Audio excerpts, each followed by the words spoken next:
Hello and welcome. We are in Joshua 4. Get your paper, your pen, and everything you need to get ready. Joshua 4 have 24 verses, and I would like for you to share this video at this time and subscribe to our page, and at the same time donate toward our ministry so we could continue to do the work that we do throughout our own community and throughout the world. Amen. So let's read. Get your paper and pen ready. You will take a lot of notes. I'll tell you up front, you will take notes. So get it ready. When the entire nation had finished crossing over the Jordan, the Lord said to Joshua, "Select 12 men from the people, one from each tribe, and command them. Take 12 stones from here, out of the middle of the Jordan, from the place where the priest's feet stood.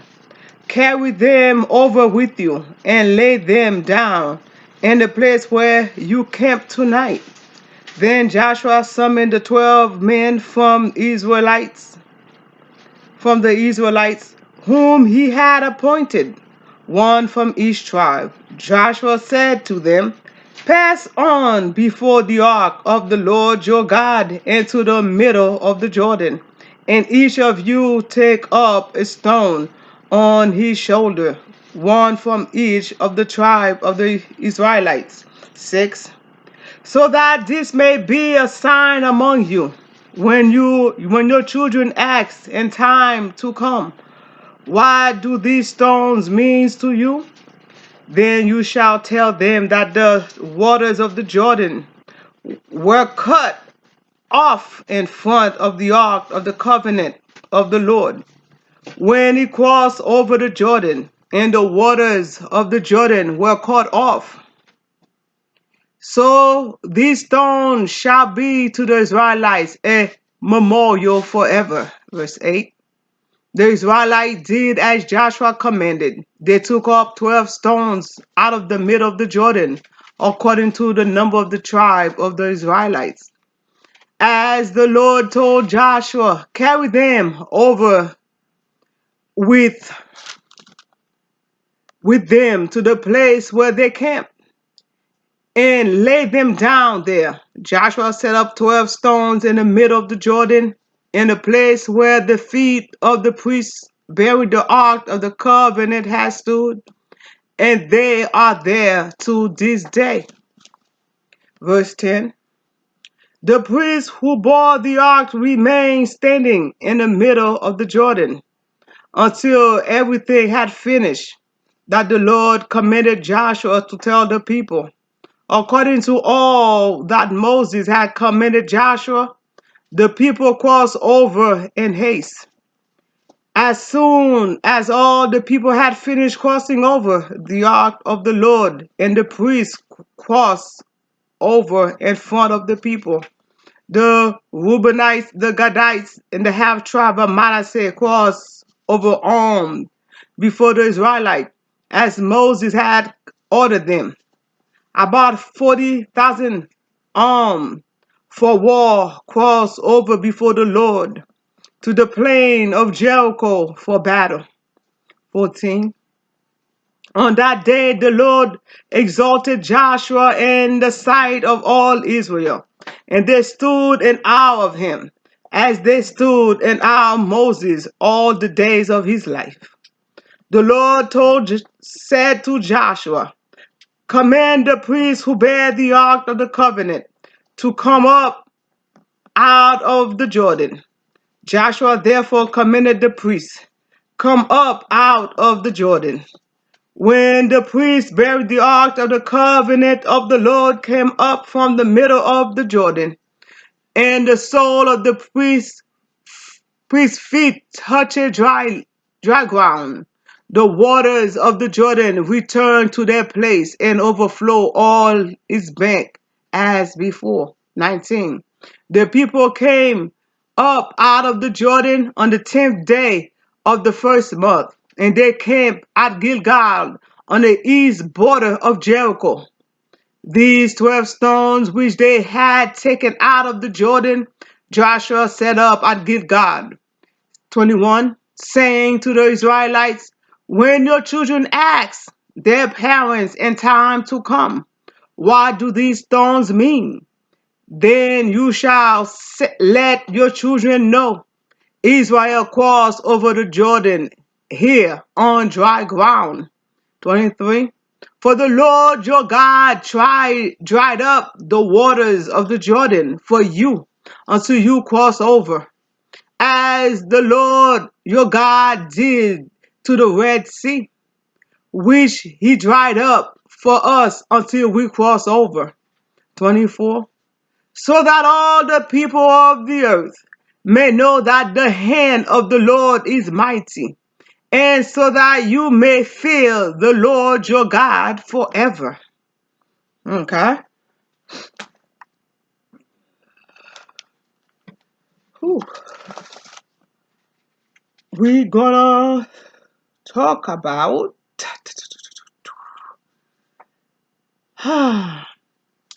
chapter 4. Chapter 4, from chapter 4 verse 1 to chapter 5 verse 12. It goes a little bit, it goes together. Okay? It goes together, so I want you to pay attention. Okay? Israel at Gilgal established a foothold on Gilgal verses and Gilgal and verse 19. Okay, verse 19. Gilgal was a major political and religious center in the pre-monarchical period. It was where Saul was made king on 1 Samuel 11 verse 15. And where David's relationship with Judah was later repaired on 2 Samuel 19 verse 15 and also verse 40. Gilgal flourished also in the 8th century BCE when it was roundly denounced by prophet and Hosea 4 verse 15, Hosea 9 verse 15, and Hosea 12 verse 11. Okay?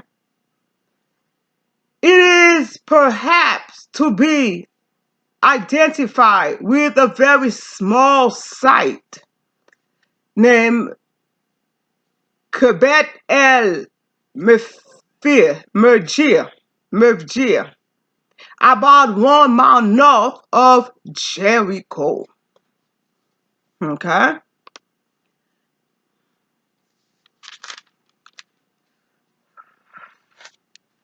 Ooh. Okay.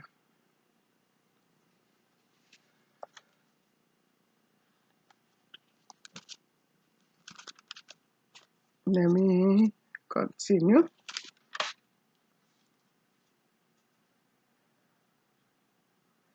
On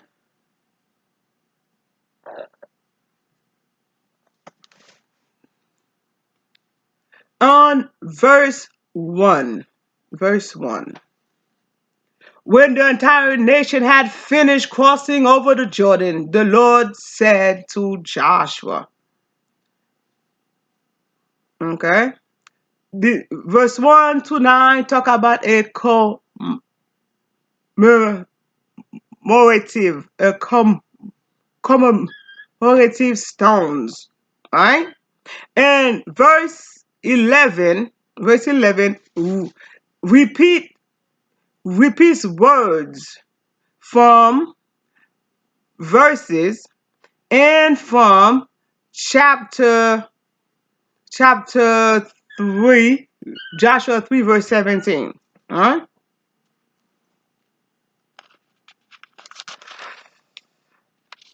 Let me read verse 11 for you all over again. As soon as all the people had finished crossing over the ark of the Lord, and the priest crosses over in front of the people. That's chapter 4, verse 11. Let me read chapter 4, verse 17 for you. Chapter 3, verse 17 for you. Verse 17, while all Israel were crossing over on dry ground, the priests who bare the ark of the covenant of the Lord stood on dry ground in the middle of the Jordan until the entire nation finished crossing over the Jordan. The verses repeats itself again. That happened a lot of time in the Bible. I just wanted you to see that. Verse 17 to indicate that verse 2 all the way down to verse 10 happened while the crossing was still going on. All right, verse 2 to verse 10 happened while the crossing was still going on. Okay, now let me do verse 3.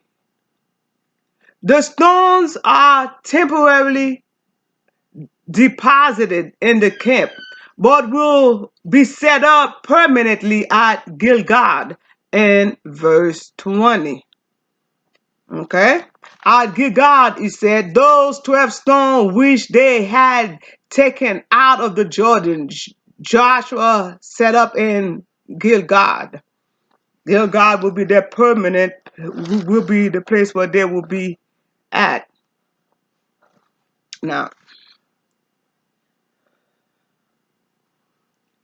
these verses appear to describe two sets of 12 stones, right? From Joshua 4 verse 1 to Joshua 5 verse 1. Okay? Appear to describe two sets of stones.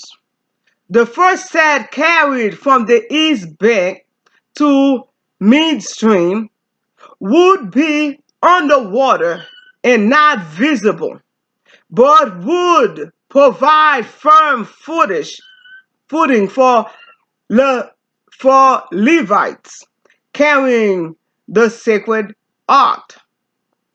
The second set, taken from midstream, would become a memorial to the crossing. That is the shrine at Gilgal, which means circle. The story highlights responsibility of the custodian of the Ark of the Covenant. Okay? Now, that was a rough overview of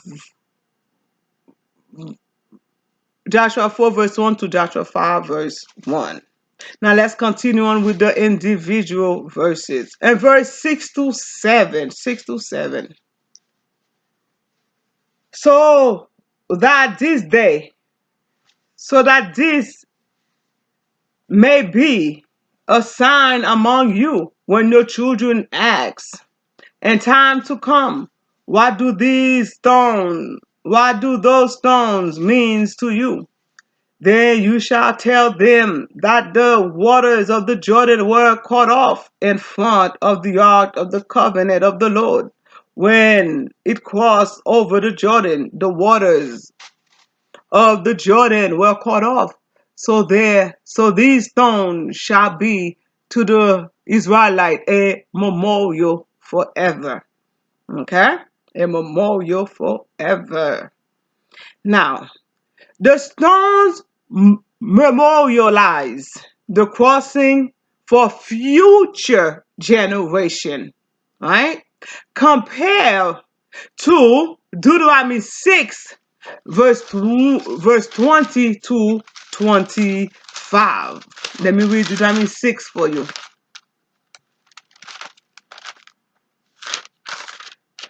Verse 20 to verse 25. 20. When your children ask you in time to come, what is the meaning of the decree and the statute and the ordinance that the Lord our God has commanded you? 21. Then you shall say to your children, we were Pharaoh's slave in Egypt, but the Lord brought us out of Egypt with a mighty hand. 22. The Lord displayed before our eyes great and awesome signs and wonders against Egypt, against Pharaoh and all his household. 23. He brought us out from there in order to bring us in, to give us the land that he promised on oath to our ancestors. 24. Then the Lord committed us to observe all these statutes, to fear the Lord our God for our lasting good, so as to keep us alive, as is now the case. 25. If we diligently observe this entire commandment before the Lord our God, as he has commanded us, we will be in the right. Okay? So it was the stones memorialize the crossing for future generation. This answer highlights the role of the ark and that the water was cut off in verse 22 to 24. 22. Then you shall let your children know Israel crossing over the Jordan here on dry ground. For the Lord our God dried up the waters of the Jordan for you until you cross over, as the Lord your God did to the Red Sea, which he dried up for us until we cross over. 24. So that all the people of the earth may know that the hand of the Lord is mighty, and so that you may fear the Lord your God forever. Right? That was that is apparently a second group of stone is established in the river itself. Right? That it's like a second group of stone was established, is established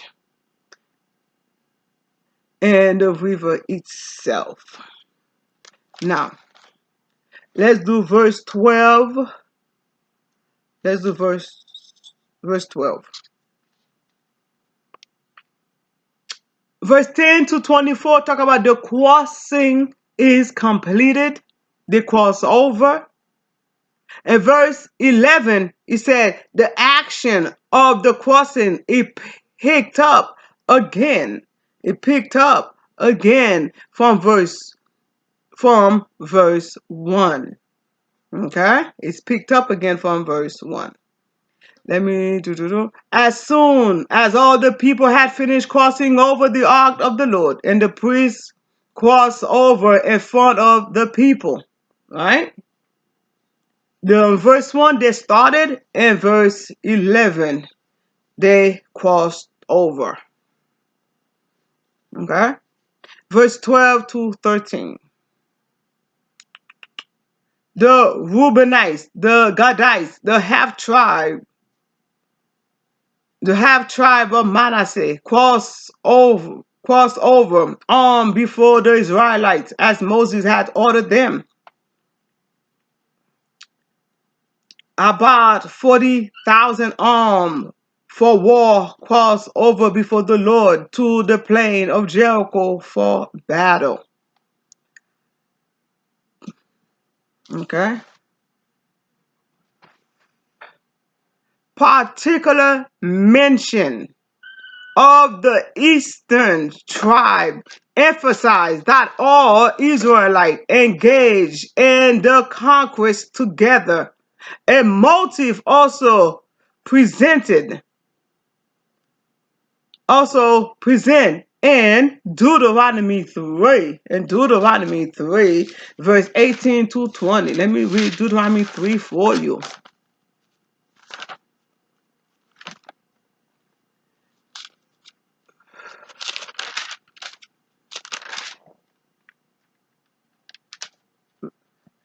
At the time, I charge you as follow. Although the Lord your God had given you the land to occupy, All your group shall cross over armed in the vanguard of the Israelite kin. 19. Only your wives, your children, and your livestock. I know that you have much livestock, shall stay behind in the town that I have given to you. 20. When the Lord give rest to your kindred as to you, and they too have occupied the land that the Lord your God is giving them beyond the Jordan, then each of you may return to the property that I have given to you. Right?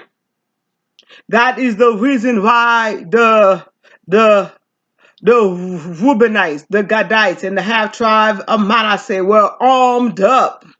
Were armed up for war, because they had to keep their part of the bargain that they made with Moses and to the Lord back in Deuteronomy 3. Okay? Now, with the militia men, though prepared in the first Passover celebrated in the land, all was in readiness for life in the land. And so the manna was replaced by the crop of the land of Canaan. Woo, woo, woo, woo, woo. I'm way ahead of myself, way ahead of myself, way ahead of myself. Let me go back to verse 12 one more time. As in chapter 1, do Joshua chapter 1.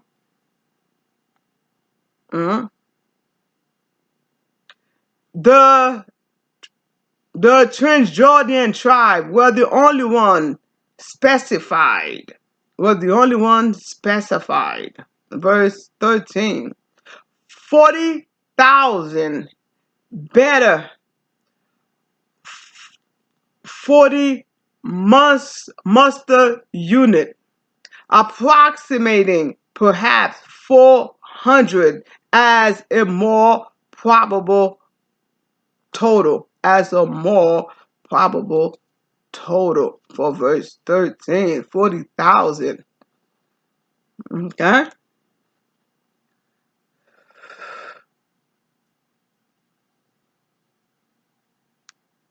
Now, let me do verse 14. On that day, the Lord exalted Joshua in the sight of all Israel, and they stood in awe of him, as they had stood in awe of Moses all the days of his life. This exaltation fulfilled the pledge from Joshua 3, verse 7. Let me read that to you. The Lord says to Joshua, this day I will begin to exalt you in the sight of all Israel, so that they may know that I will be with you as I was with Moses, right? That was the pledge. The Lord said he will exalt you. So therefore he will not look out of place in Jordan, because Moses was no longer there. Now, verse 18. Oh, this building is so hot. I need an AC unit. Somebody, please donate one. Whew. The event of Joshua 3, verse 15 to 16 are reversed item by item. Okay? Let me read verse 18 for you so you'll understand. When the priest bearing the ark of the covenant of the Lord came up from the middle of the Jordan, and the sole of the priest touched dry ground, the water of the Jordan returned to their place and overflow all its bank. Okay? Let me read chapter 3, verse 15, 16 for you. Now, the Jordan overflows all its bank throughout the time of harvest. So when those who bore the ark had come to the Jordan, and the foot of the priest bearing the ark were dipped in the edge of the waters flowing from above stood still, rising up in a single heap far off at Adam, the city that is beside Howithin, Zawa, Zawathin, while these flowing toward the sea of Arabah, the Dead Sea, were wholly cut off. Then the people crossing over the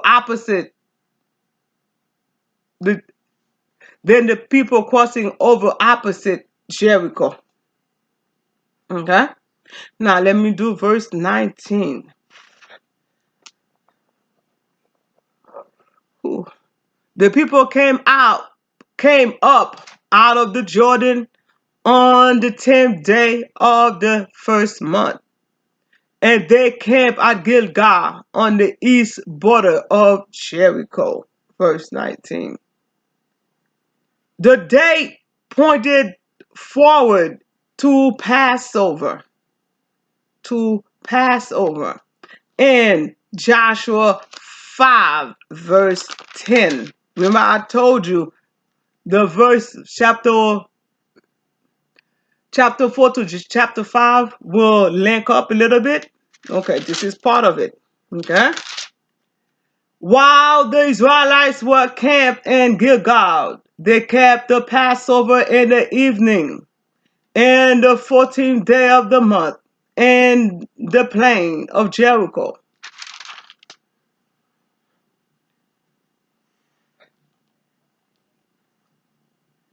The first month, Abib, is from March to April, later called Nisan, Nisan. Okay? The first month, the month of Abib. We talked about that a while back. Now, verse 22 to 24. When you let your children know, Israel crossed over the Jordan here on dry ground. For the Lord your God dried up the waters of the Jordan for you until you cross over, as the Lord your God did to the Red Sea, which he dried up for us until we cross over. Okay? So that all the people of the earth may know that the hand of the Lord is mighty, and so that you may fear the Lord your God forever. Verse 22 to 24 review. This answer is in contrast to verse 6 and 7. Focus in similarities to crossing the Red Sea on dry ground, according to Exodus 14, verse 22. Let me read 6 and 7 for you one more time. So that this may be a sign among you when your children ask in time to come, what do those stones mean to you? When then you shall tell them that the waters of the Jordan were cut off in front of the ark of the covenant of the Lord. When it crossed over the Jordan, the waters of the Jordan were cut off. So these stones shall be to the Israelites a memorial forever. Let me read for you Exodus 14, verse 22. Exodus 14.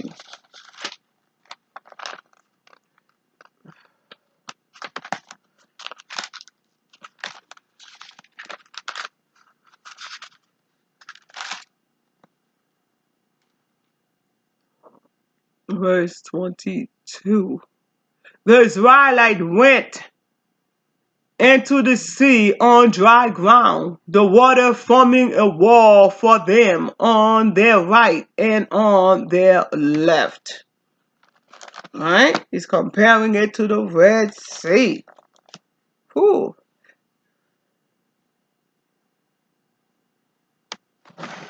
Okay. And verse 24. This etiological story has dual purpose for all people of the earth. Will acknowledge the power of Yahweh and the Israelites' descendants fear, hold, and reverence the Lord forever. Right? And all the people of the earth, so that all the people of the earth, I love that. Not only them, but everybody on the earth, even you. It's not only just for the Israelites, not even for the people back then. It's for us now. God is talking to us right now, right? That all the people of the earth right now may stand in awe of him, right? People of the earth may know that the hand of the Lord is mighty. They were, wow, God is mighty. Okay? So that they may fear the Lord your God forever. So they could be scared. Know him. Not just for one time, but forever. Know that he is mighty. May you take the time to share this video and go over the verses I just went over. Study them, write them down. That's the reason why I'm cutting down to one chapter, one verse a night instead of 2, 3 like I usually do. So go ahead, give you time to write the verses, do your own research, so you could be able to know what says the Lord. Okay? May the Lord bless you. May the Lord keep you. May the Lord watch over you until you come back and hear hear the next chapter we are about to embark in. Peace be unto you. Shalom.